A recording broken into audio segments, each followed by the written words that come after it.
back to Freedom Revamp, the video podcast. We are excited. This season has been so fun so far, and we hope that you're enjoying every episode that you've seen. So, today's episode, let me tell y'all something. This is something that I personally struggled with, and I know that I've said that on previous episodes, but I'm so excited that we're tapping into issues that are relatable this season and ones that we're battling with ourselves so that we can give you real conversation. So, today's topic is imposter syndrome. And Kourtney, could you please do the pleasure of welcoming our guest?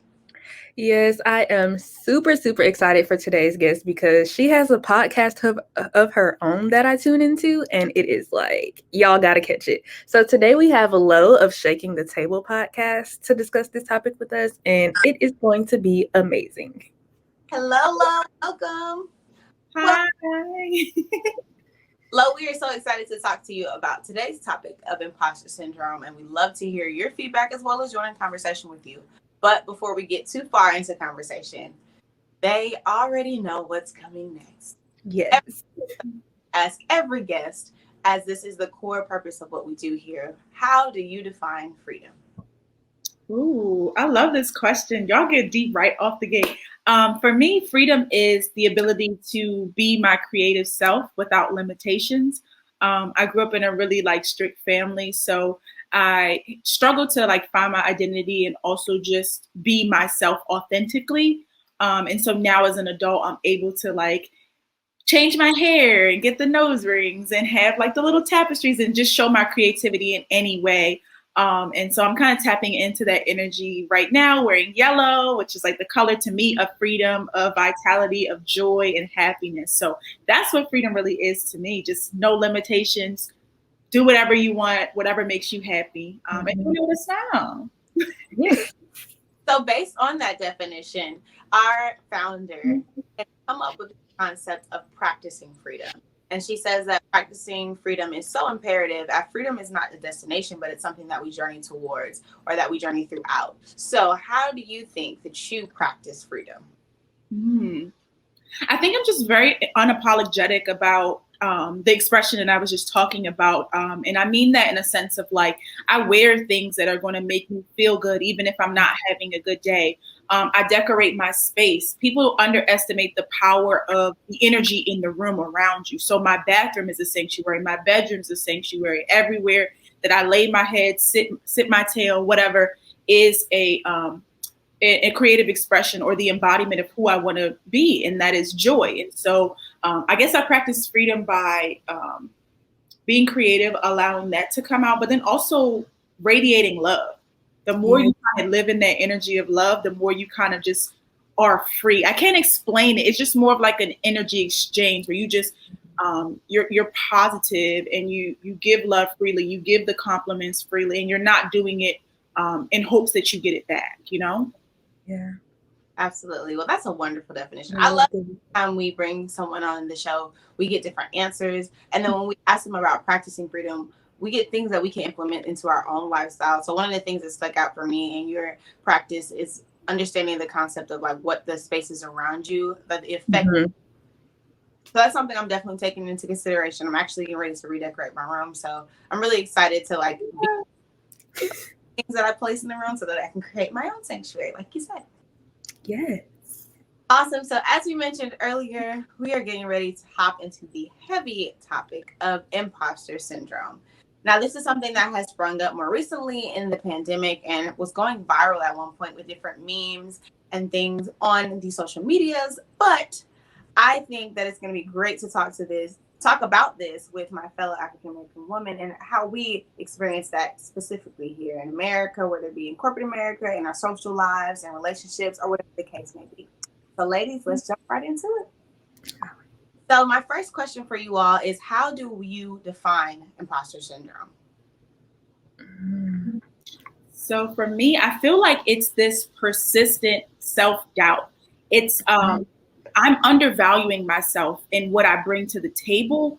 I am saying things like I'm just lucky, or, it's just luck, or I was in the right place at the right time. It's almost like shrinking yourself or shrinking your resume down to what you think is consumable to others. Ooh. And you're doing that in a way that sometimes it's you doing it unconsciously, and then sometimes it's an active effort to self-sabotage you. And so I want us to kind of dig into that self-sabotage as we go along. But just a base level, it's the self-doubt, it's the anxiety, and it's the undervaluing of the self. I love that. Yeah. We've talked about self-sabotage this season as well. So I think, honestly, I would agree with you in the fact that it's undermining or undervaluing yourself.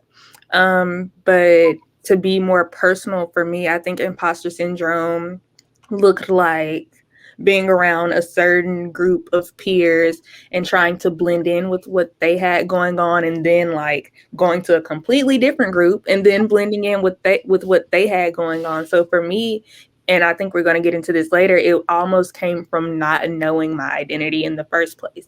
So there are some people who might undermine their value, but there are some people, like in my case, who don't even know their value. Absolutely. I think it's awesome that you brought up self-sabotage because, like Kourtney mentioned, we do talk about that this season.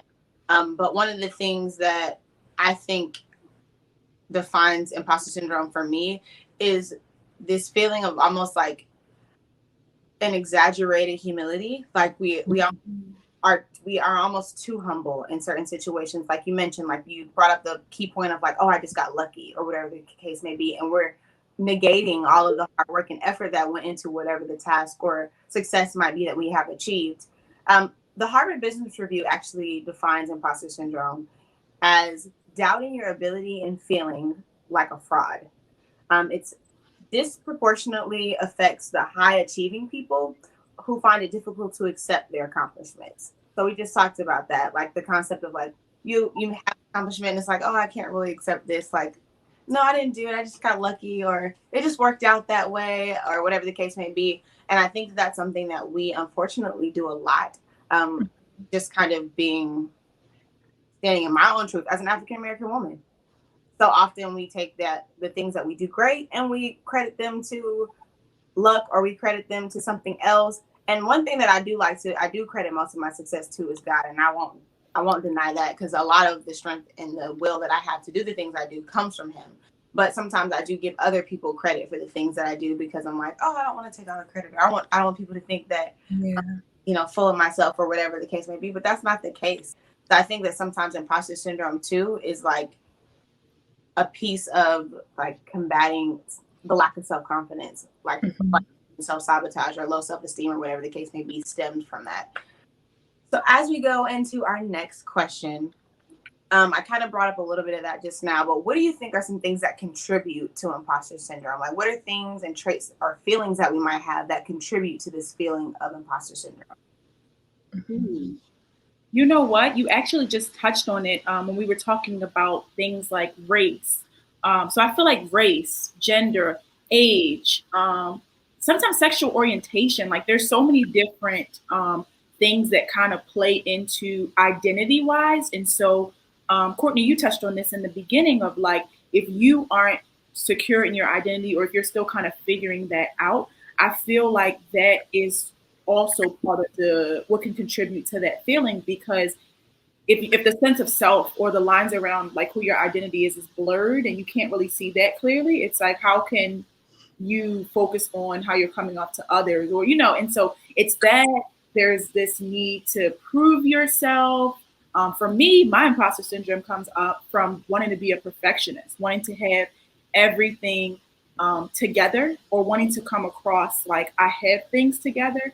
And that's, I think, the biggest form of self-sabotage for me is like, I'm a high achiever. I want you to think I'm great. I want to be knowledgeable about all things related to this field. And so, yeah, I think it just comes from your core identity, and then the need to just show people that you are who you think you are, Yeah, I agree. Yeah. Really quickly on what you just said, because it just kind of resonated to me. Thinking about the concept of like not having the skill or whatever, or being a perfectionist. Sometimes you feel like you don't have the skill or you don't have the ability to do something. So sometimes like this feeling of inadequacy contributes. But sometimes it's not that we're inadequate, as they say. So it's, you put that on yourself, you project that on yourself, and feeling like, okay, maybe I can't do this, or I can't do this right now. Because I talked about this in another episode this season, about how sometimes my feeling of like wanting everything to be perfect causes me to be a bit of a procrastinator because I'm like, if I can't get it done the way I want it to be done, or if I can't get it done perfectly, then maybe I should wait, or I'll do it later when I feel like I'm more prepared to do it, or whatever the case may be. So I think a feeling of inadequacy definitely contributes to the feeling of imposter syndrome. Yeah. I think one of the biggest things is also comparison. We live in a society where it's like I have to keep up with this person and this celebrity and this friend or cousin or whoever it might be. And comparison, if you've seen me post on social media, it is actually like the thief of joy. It's one of the hugest things that can steal our joy from us. So when you're constantly comparing yourself to what so and so has going on, then you feel like you need to meet that societal standard, and then you end up being an imposter. You don't truly walk in your identity. And like I mentioned earlier, not knowing your identity can also be another one. So I feel like probably going to get into this later, but taking the time to honestly discover you could be a solution. But we'll get into that later. Absolutely. So you kind of talked about it, and it seems like everybody kind of put hints out there that they've had experiences. But I'd like to dive a little bit deeper, and you can get as vulnerable as you want. But have you ever experienced imposter syndrome? And if so, what was that like for you? I'm going to tell you this. This has been my whole life. And I think that and I appreciate, first of all, Becca, y'all even doing this, because there are certain topics surrounding like our mental health and our internal feelings that people are afraid to talk about. So I commend you all, because that's something that I struggle with on my show. It's like, how vulnerable do we want to be? How much do we want to shake this table? And so the fact that we're even having this conversation is just like big ups to y'all for even setting the stage. To start there. But for me, I do it all the time. Every project, every idea. And I think it comes from me being just a creative being in general. Like, I am interested in so many things. I have a spiritual business. I'm a journalist in my daytime. And I have all these ideas and different things in different avenues. And so each of those avenues, I have imposter syndrome, because I'm like, people have been studying their whole lives. They've been researching this. They have like degrees and certifications. And I'm just somebody who woke up one day and was like, yeah, I know how to do that. Or yeah, I'm good at this. And so what qualifies me to do that? And I just talked about me being a perfectionist. So it's like, I want to come out of the gate. If I'm going to come with it, I'm ready to come with it. So it's with the podcast thing, I see people who are more eloquent, people who have been doing this for longer, people who have a team. And I internalize that for a little bit, because it's just me. Social media is me. I am the sole person shaking the table. And so I think that there's always just a lot of pressure on me to succeed, and also to like be a visionary or be like a real creative or a real artist. So it's definitely in every aspect of my life. But one thing I learned is fake it till you make it, right? So the idea of, y'all are not going to catch me slipping. Unless I tell you that I'm not confident about something, you won't know. Because like even now I'm like nervous a little bit, but you wouldn't know, because I am just, I'm oozing that confidence. I know that what I'm speaking about is law. I can speak on my experience better than anyone else can, because it's me. So you just have to have a certain level of self-esteem. And I know that was something that we were going to touch on later, but I think it's just, the more I experience it, the more I'm like, you know what? We've been here before and we've gotten through it every single time. Imposter syndrome, pull up. Right. Where you at? Right. Yeah. For me, I'll speak about it from two different experiences. So a lot of my personal followers know that I had a music career that I'm trying to get back into, but I was so caught up in not knowing what I wanted my sound to be. So I would be like, okay, I'm gonna write about this because so-and-so wrote about this. I'm gonna write about that because Beyonce, Shakira, whoever wrote about it.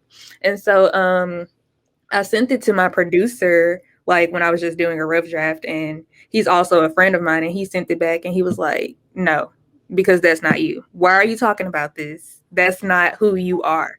So I feel like it's really good that I had him in my corner, because if I had released that, y'all, I was like 16. My mama would have I would not be here today. Praise the Lord, amen. And another experience is like Lo was saying with Freedom Revamped. I was like, oh my gosh, I see this brand doing this brand doing that.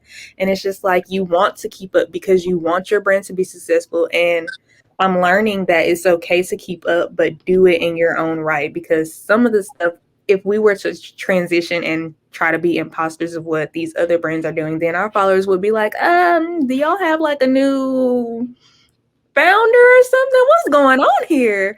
So those are two of the like life altering experiences I've had with imposter syndrome. Absolutely. I like to bring up a imposter syndrome scenario that is very close to this. So Kourtney actually reached out to me to be the podcast host, and I remember thinking, like, why does she think I'm going to be capable of this? I don't have anything on my social media or anywhere that says that I'm qualified to be a podcast host. But she knew something, or God showed her something that I had no idea of. And I remember doing the first couple episodes, and I'm thinking, like, oh my gosh, like, she's listen to this and be like, why did I trust this girl to do this? And the further we got into it and the more comfortable I got, I was like, okay, I feel a little bit more comfortable, but there was still always this feeling of, am I being a great host? Am I being a perfect host, or whatever the case may be? Because like you mentioned too, having that feeling of perfectionism, it's like, I do hear other podcasts. Like I listen to several podcasts via Spotify, like The Read, and all of them have this, they have their own thing down. They have, segments that they do. They have catchphrases that everybody knows of, or whatever the case may be. They've built up audiences, and they have followers who stand by them and listen to them all the time. And I was just like, who's going to want to listen to me? Talk to me. Like, who's going to want to hear me ask people questions? Or am I even entertaining? Or am I asking the right questions, or whatever the case may be? But I think that the more, like you mentioned, the low self-esteem thing, the more confident I got in it, or the more confident I got in understanding that she's trusting me to do this. She's trusting me to be me. And the more that I am myself, and I do that in an unapologetic and authentic way, then we can produce a show that is going to be something that people can relate to. And I've had all kinds of guests come on the show since we've been doing it who have been like, oh my God, I love this experience. And Kourtney has reached out to so many guests to be on the show that have been like super excited just to have been afforded the experience. So throughout all of this, there's been guests who have been experiencing imposter syndrome along with me. And like together we have been coming into ourselves and understanding that like we are deserving of this space, we are deserving of this platform. So I would like to just say a quick thank you to Kourtney for believing in me, because I no longer feel like an imposter, and I feel like I'm doing okay. So we're doing well. And you know what's crazy too, to touch on your point, like there was this tweet, I'm always like bookmarking little tweets and stuff like that, but it was talking about how you don't have to be a master of something to show up in that space. Yeah. And I printed it out. I wish I had it so I can like show y'all how I have it on the index card. But I would read it to myself every day. Like, you don't have to be a master. You don't have to be a master, because I think a lot of people go into these spaces thinking that my first podcast episode was recorded on this iPhone. Well, not this phone, because it's an 11, but it was recorded on the iPhone 10, and I thought I was really doing something, eating the girls up. And it wasn't good. Like, I listened to that first episode. I had like DJ air horns and sound effects. Would never do that again, but it was a learning experience. It was fun. I was in my kitchen. I had a bottle of wine. I was ready to go. Like, and sometimes you have to just try. Mm-hmm. And people are like, oh, I thought that was so good, or that was so much better than my first episode. I'm like, girl, why you want to stop? But at the end of the day, it's you realizing that just putting your foot in the water, it's actually not as cold as you think, It's like, you be like, oh, I'm scared. And you put your toe, you be like, oh, girl, it's warm. Let me get in there. You invite your friend in. They invite their friend in. And it's a pool party at that point, because you jumped in and you've already like been acclimated. So I want people to think about that. You don't have to be a master. You don't have to be the smartest person. If anything, use that platform to get to know the people who are masters, the people who are elevating. Like, come on now, 2 + 2 is 4, and some of y'all getting 6. Like, it's easier than we think, y'all. Just try. Yeah, absolutely. I love that. Thank you, Lo. So we kind of touched on it, and now we get to dive in deeper. But I want to know if you all believe that imposter syndrome could be a side effect of low self-esteem. If so, why or why not? Yes.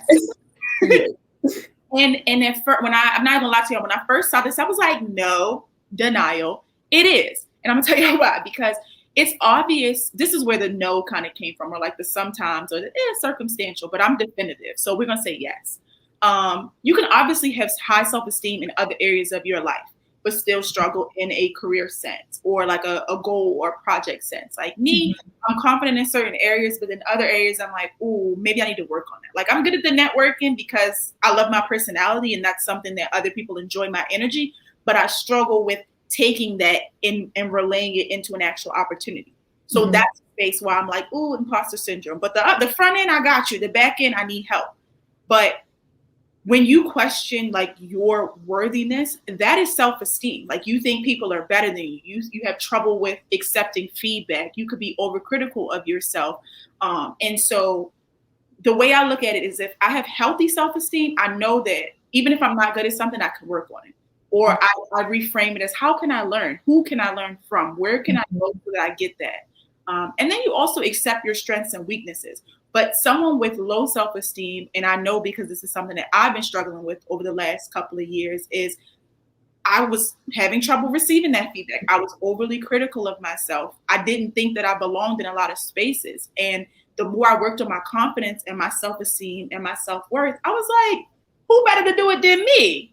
Oh, who better than me? Like people can, and it's such a cliche, corny phrase, but it's true. Like if somebody can have everything that you have, but they don't do it like you. Somebody can have the exact same show name, exact same topic. Somebody could do an episode of imposter syndrome. Like someone can literally do everything that I do, but it won't be like me. And that's my power. Me showing up as me, that's my superpower.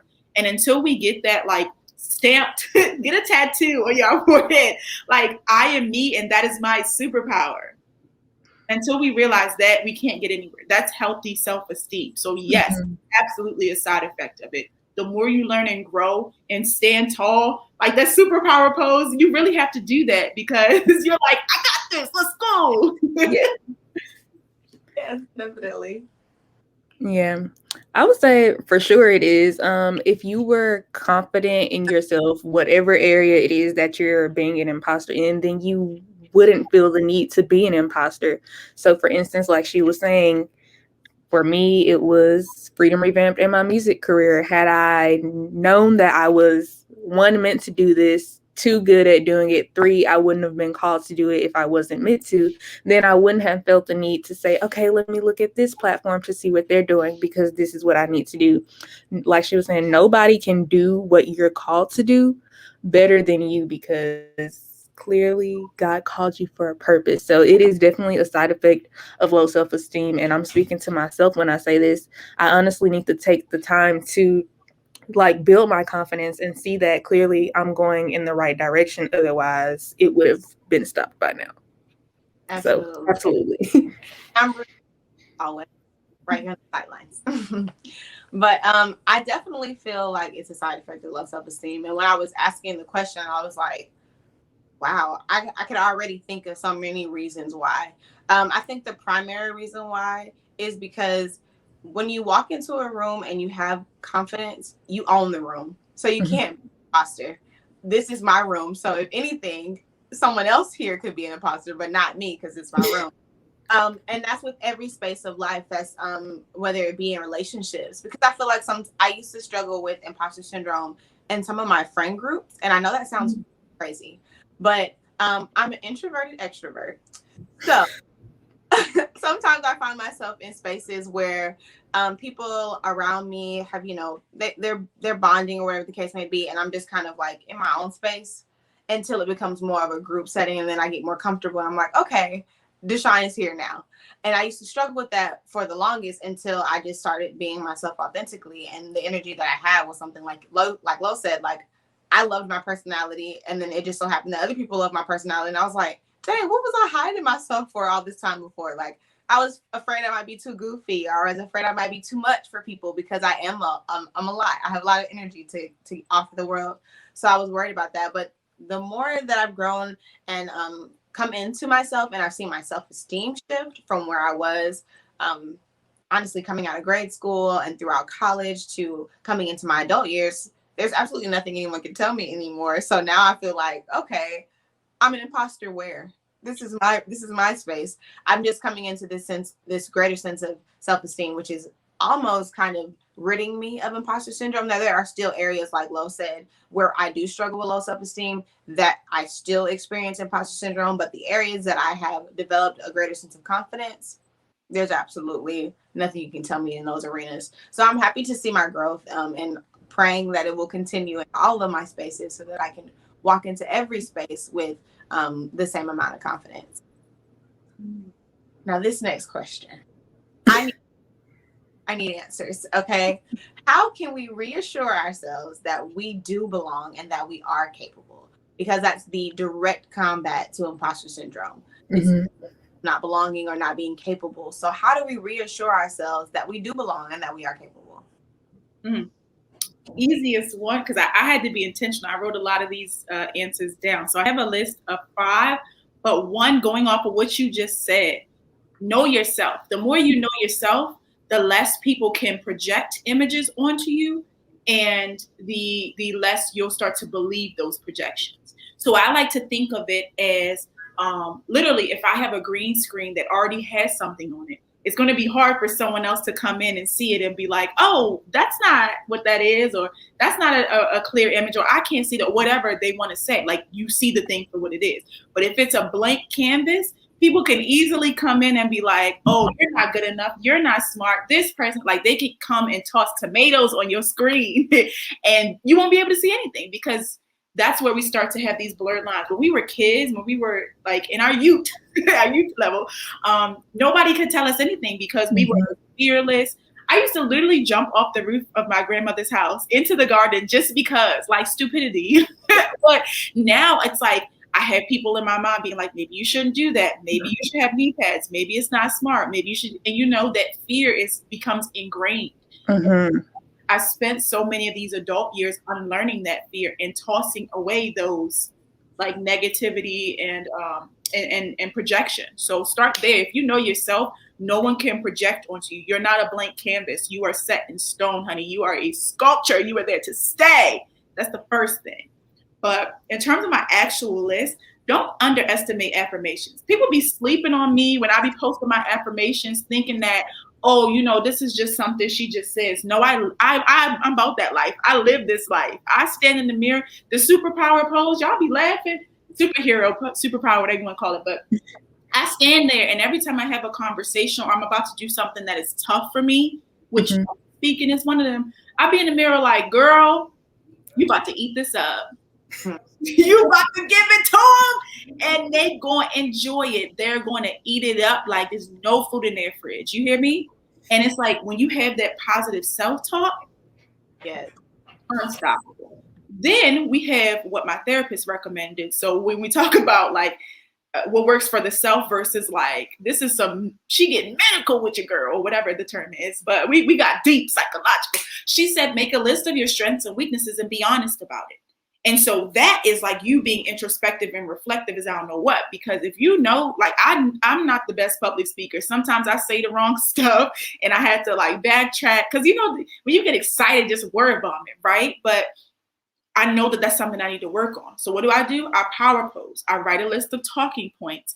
I talk to myself out loud and make sure things make sense. People are like, what's wrong with her? I'm like, listen, I'm not unhinged. I just want to make sure that clarity is coming through, and I'm being intentional about my words. So whatever you have to do, but be honest in that list. If a strength is making people feel good, that's my top strength. I know that, and I'm going to use that. So I find ways to connect with people. If I'm going into a job interview and I'm scared, but I know the boss's son is interested in something that I'm interested in, boom, we made a connection off that. Or, you know, just connect with people on a human level if you are afraid, and you'll be surprised. I've been talking to people in job interviews about earrings, and that is how, like, I didn't even know that I was talking to the vice president of the company. I'm just at Starbucks in the line, and we kikiing, right? Kiki my way into a job. That has literally happened to me so many times. And then going off of that, put yourself out there and ask people in your circle for feedback without getting defensive. I ask my friends all the time, like, how is this coming across? Can you take a look at this, these tweets that I'm about to put out for Shaking the Table? Can you look at this graphic and make sure that the colors are enticing? Or can you listen to this audio to make sure that it's good? accept their feedback. Like, these are the people who love you, so don't be defensive and don't be like doing too much. And then lastly, something that I just learned about, but I love it: rejection therapy. It's basically you're doing stuff that you may get rejected, but it helps you develop that thicker skin. So you're applying to jobs, you're going to DM or to connect with the person who you think is out of your league professionally.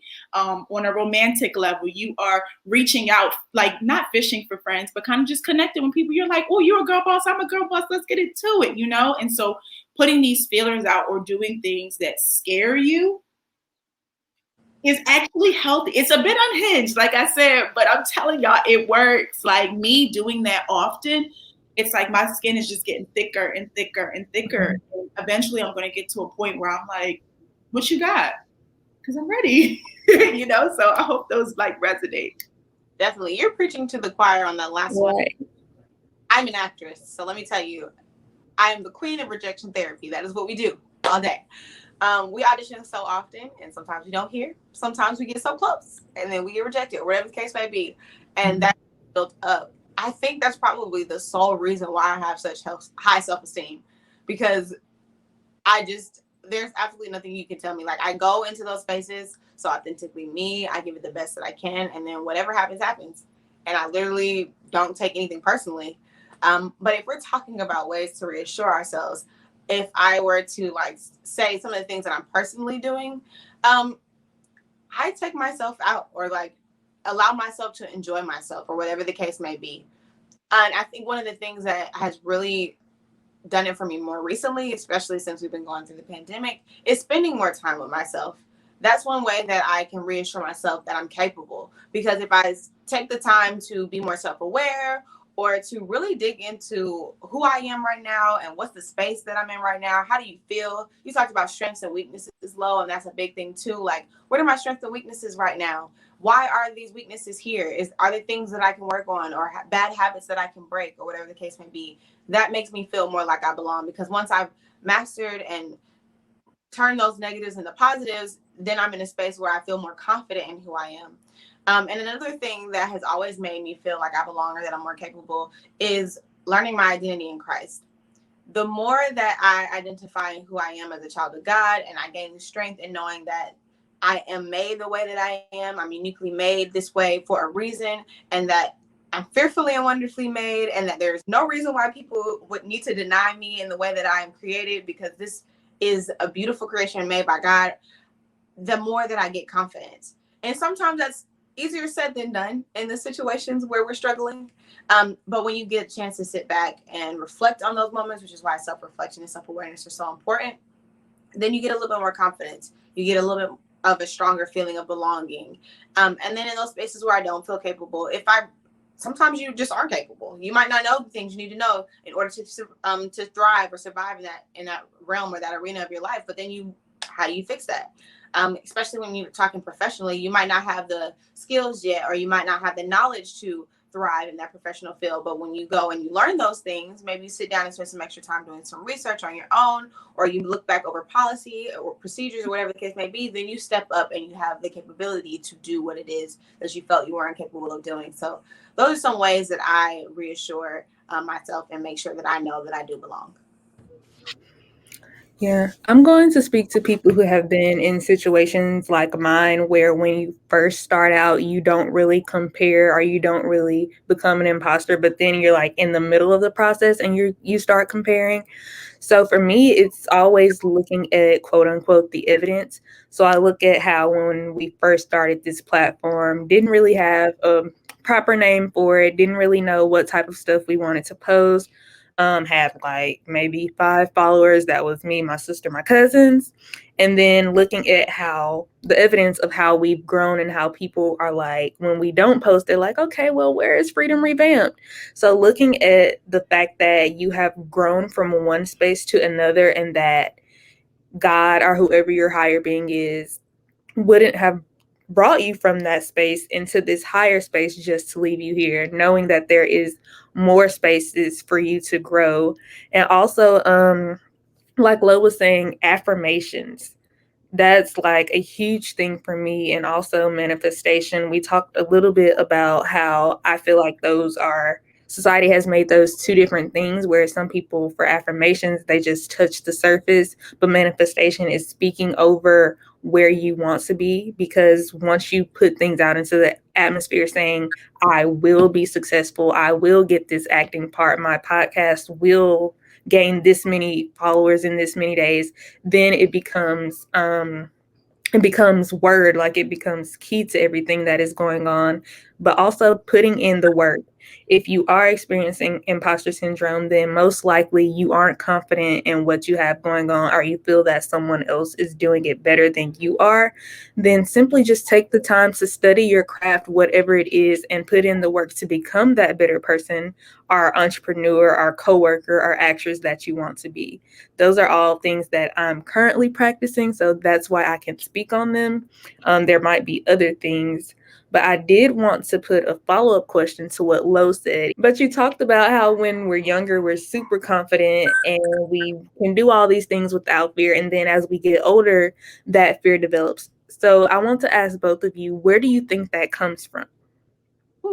Like, why do we all of a sudden grow up and it's like, oh my gosh, if I jump off this building, I'm going to break everything. But when you're younger, you don't think about that.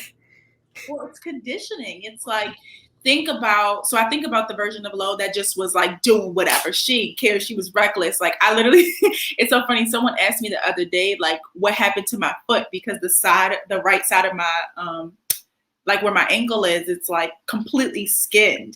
And I was like, yeah, I used to be fearless. Like, I was rollerblading one day and I thought that I could do a backflip over this hump and literally just skin my whole leg. And they're like, what was wrong with you? I'm like, I just did whatever.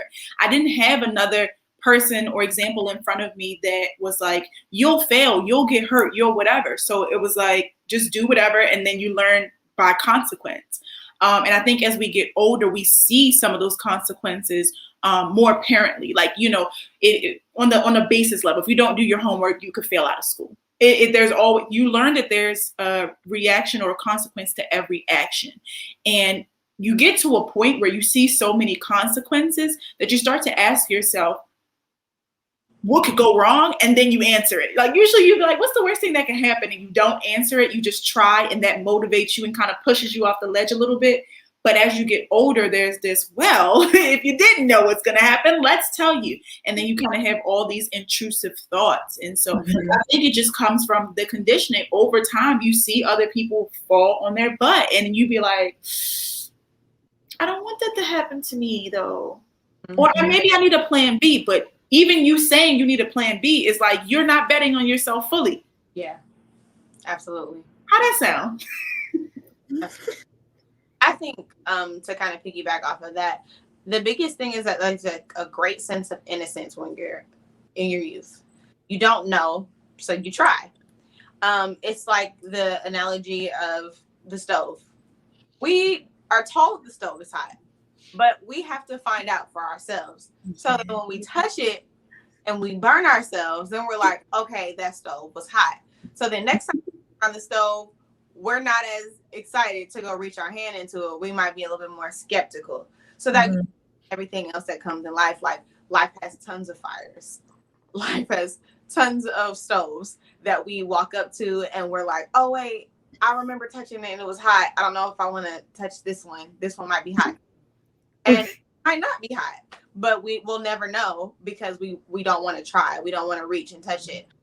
One big thing that I noticed when I got out of college is that a lot of the things that I was afraid to do was because I saw that other people were afraid to do them.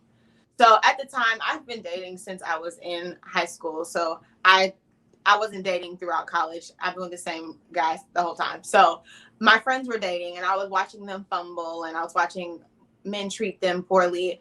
And I had this fear of like what it would be like if I had to date again.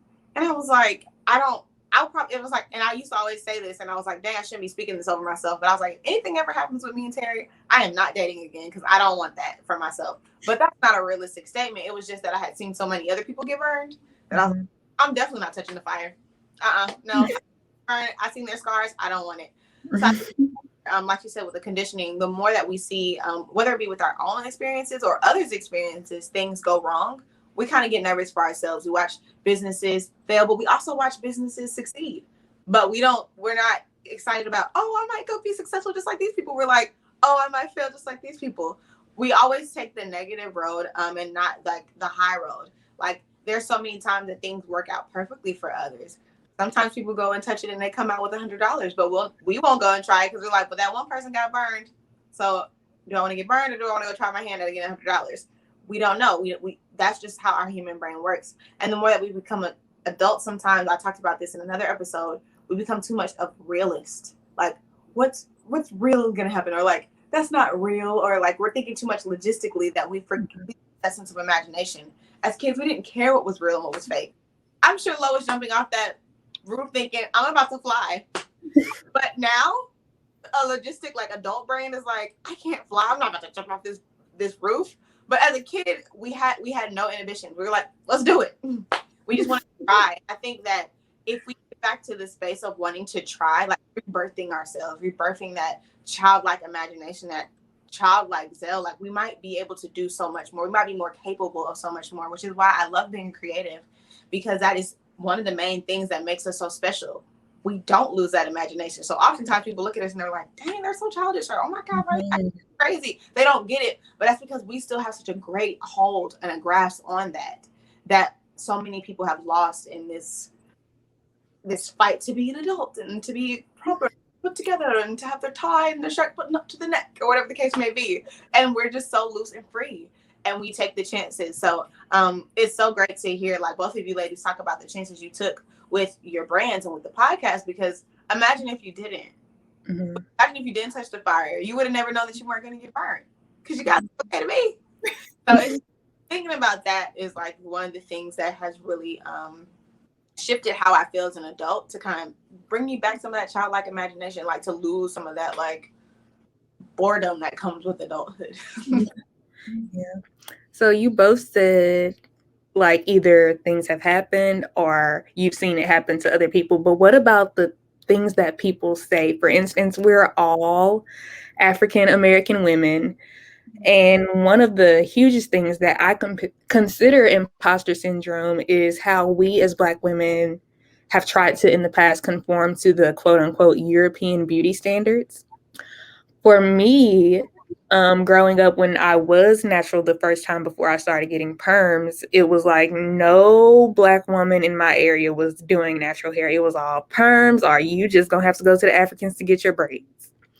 And so when I transitioned back to being natural, it was really hard to like love my natural hair because of the things other black women, older Black women, my grandmother would say. It's like, you going there looking like that, you not gonna put something on your head, you not gonna comb it. Like, grandma, this is my natural hair, this is the way it grows out of my head, I'm putting it in a slick bun, what else do you want me to do? So I really think that the things that people say, more specifically people in our community, since we are all Black women, has a huge impact on us becoming imposters, or us losing our confidence in what we are doing or how we look. So that's a huge one for me. Definitely. I think Lo kind of touched on that earlier, and I was really moved by the way she put it, because I work in metaphors, and she talked about this like blatant canvas. And I've talked about this in a previous season with one of our guests about how like sometimes when people come in and they project things on you, you start to become who you are.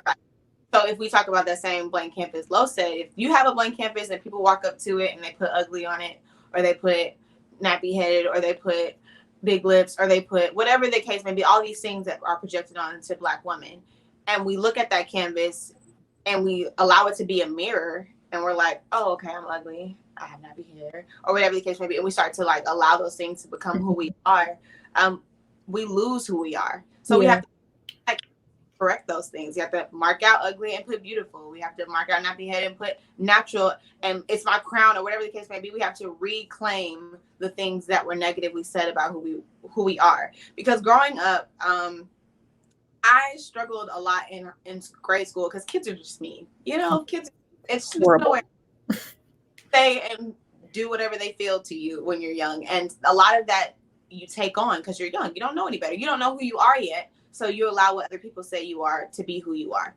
But when I realized who I was, I had more confidence. And a lot of that was in my natural hair journey. So by the time I got to college, I only wore my natural hair. Like, I was making a statement for myself. It wasn't for anybody else, but it was like, I'm wearing my natural hair like this.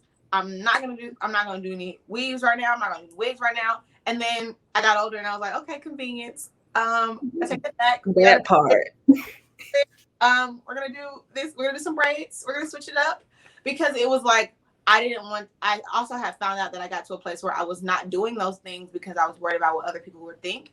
And then, wait, you're making it about them again. It's about you. What do you want? You want to wear it? Put it on. Or you don't want to wear it? Take it off. Whatever the case may be, I had to make it about me. So I think the biggest thing for me that stuck out with the whole canvas thing is like, you can paint over those things. Like, nothing is permanent on a canvas. Like, you can put whatever you want on the canvas, and then you can go back and you can clean it up. No artist goes and paints everything one stroke through. They go back and they touch things up. They outline things to make it more defined, or whatever the case may be. And we are ultimately in charge of our own Mona Lisa. So we get to make her look however we want her to look. And people can put whatever they want on that canvas, and we go back over it and we put something else on it. So I think the biggest thing is finding the strength to do that, finding the strength to create your own canvas. Say, this is who Kourtney is. Who cares what somebody else said? Who cares what someone else thinks? Because you are the only person who knows who you are.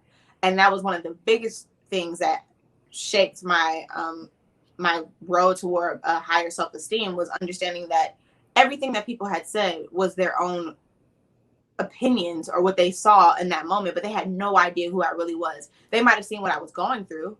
Maybe that one time they were like, "Oh, you don't look so good." That's because I was having a bad day, so I didn't look as presentable as I might on a normal occasion. But they don't know that, so they say, "Oh, she doesn't look good today." But that's one day. But wait till I show up and I look like something. Then there's silence. No, I'm just kidding. But about those things, I think the biggest thing is like reclaiming your time. Take back everything that people have tried to say about you, are trying to say, because it's an ongoing battle. It would be a lie to say that people are still negatively projecting things on you, but realizing that oftentimes it's not a mirror of who you are. It's just what they see. It might be a reflection of who they are, and they're just projecting that on you. They might be feeling ugly, so they're putting that on you. And at this point, I'm like, honey, take that back. Take your ugliness back, because it ain't over here. Yeah. Back, because it's not over here. Like, you can't give me that. I don't want it. It doesn't belong here. So I think that's the biggest thing that's going to help a lot of women, or just people in general, get past that space of like allowing others to project their negativity on you. True. And guys, last season we had the mailman theory. I guess this season's theory is going to be the canvas theory. So since DeShon mentioned that you can paint over whatever other people put on your canvas, I also want to note that sometimes painters have to get a completely new canvas. Like, sometimes we do have to just stop. Come on. And walk away, take a break, and then come back and say, okay, now I can define who I am without all of the other junk of what other people have said. So it is okay it's okay to paint over what other people have said, but it's also okay to completely start over on a new canvas. It is okay. That is a word. Thank you, love, for the inspiration. Yes, you brought that. Yes. I've just been noticing the projections, and I think it's just because of, I don't know if this is just how I am. I think people just on social media think that I am enticing, or like I'm this mystery. And so I meet people who have this idea or image of me, whether they've seen my photos or they've seen a video or they heard a podcast. They have this idea of who I am. And when they meet me, or when they truly get to know me on a deeper level, the illusion is either cracked or it's confirmed. And sometimes that could be really good. Sometimes it could be really bad. Like, you all probably were listening to my episodes and were like, oh, she seems dope. Boom, I'm on the show. I'm showing up as that. But then you have the negative side of like, someone's like, oh, she's too opinionated. She's too honest. She overshares. And so it's like, again, everything comes back to everything that we've said in each of these examples comes back to knowing yourself. I know myself. I know who I am, and I stand 10 toes in that.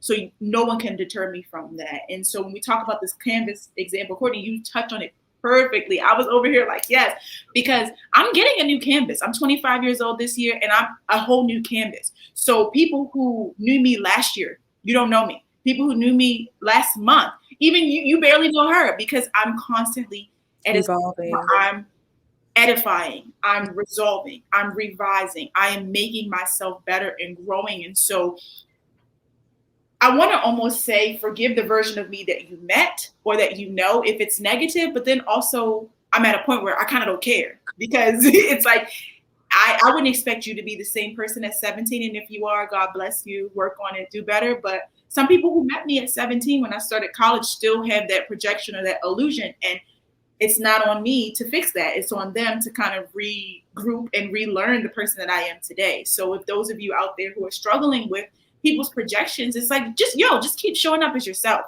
Mm-hmm. You get the memo or they will get lost, baby. We don't give them any other option than that. Either you in the car, you gonna get in the Uber, or you gonna stand outside and wait for the bus. Like, I'm not accommodating that. I'm not shrinking to fit your idea. I'm not trying to, no. 2021 and beyond, we're not doing that, y'all. We really are we're showing up as we are, and we're either saying take it. That too, Kourtney. In the nicest way, get out, because we don't have hateration, no holleration, and this dancery. We don't. Come on, we gotta move past it. Said it. And she made Prophet Mary. We appreciate it. No, I feel like, long story short, Kourtney and Lo have made it plain. There is a new exhibit in town. So whatever you saw at the last exhibition is not going to be in this gallery. So you can get it. New artist, new museum. We're out of there. But I am so grateful for you all's vulnerability. This conversation has truly been a blast. We've been vulnerable. We've laughed. We've smiled. We've touched on things that we were truly dealing with that have opened up to different questions that we weren't even expecting to answer today. So it's wonderful. We birthed a new theory, the canvas theory. Yes. And I just really want to be able to equip our listeners for war, because there really is a war when it comes to having a good sense of self within the world that we live in. So and for war, the last question I have for you ladies is, what is a weapon that we can take into the battle with imposter syndrome? I'm going to say it again. Strong knowledge of self. I'm telling y'all, it's so self-explanatory, but I realized that 25 years of life, I didn't know myself. Mm-hmm. My identity was based on projections. It was based on my family telling me who I am, my friends, my teachers, all of these adults or authority figures in my life telling me that this is who I'm supposed to be. So I challenge everyone, and even y'all, if you want to do it, write down who people think you are, the projections. I did this today in therapy. You draw a box, write everything these people are saying about you, everything they think you should be, every version of yourself that they're trying to put on you, put that in that box. And then I want you to take a separate sheet of paper and write all the things you know to be true about yourself. And then when you're done, side by side. We're going to ball this side up, throw this side away. We're rejecting that theory. We're rejecting the boxes. And then we're going to hang up this version. So I got my piece of paper. It's sitting over there. I'm about to hang it up on the wall with a thumbtack. But that's who I am. That's who I'm embodying. So that is the strongest weapon, the knowledge of self. I'm telling y'all, when you are the warrior princess and you showing up in that strength, what are they going to do? They're going to try to come at you from all angles. They're going to attack your looks. They're going to attack your character. They're going to say you plagiarize. They're going to say you're not valid. People are going to say all these things, but it's your job to rise above. Mm-hmm. And if you don't know yourself, and if you're doubting, and if you're like, oh, maybe I'm not cute. Oh, maybe I'm not smart. Girl, if you don't believe it, how they going to believe it? Come on now. Yeah. So this weapon is Lolo knows Lolo. Okay. She knows her, and she will not let you define her. Thank you. Absolutely. That will be homework later. We'll touch on that, but I'm gonna let Kourtney answer. Yes. So I'm going to piggyback off of what Lo said.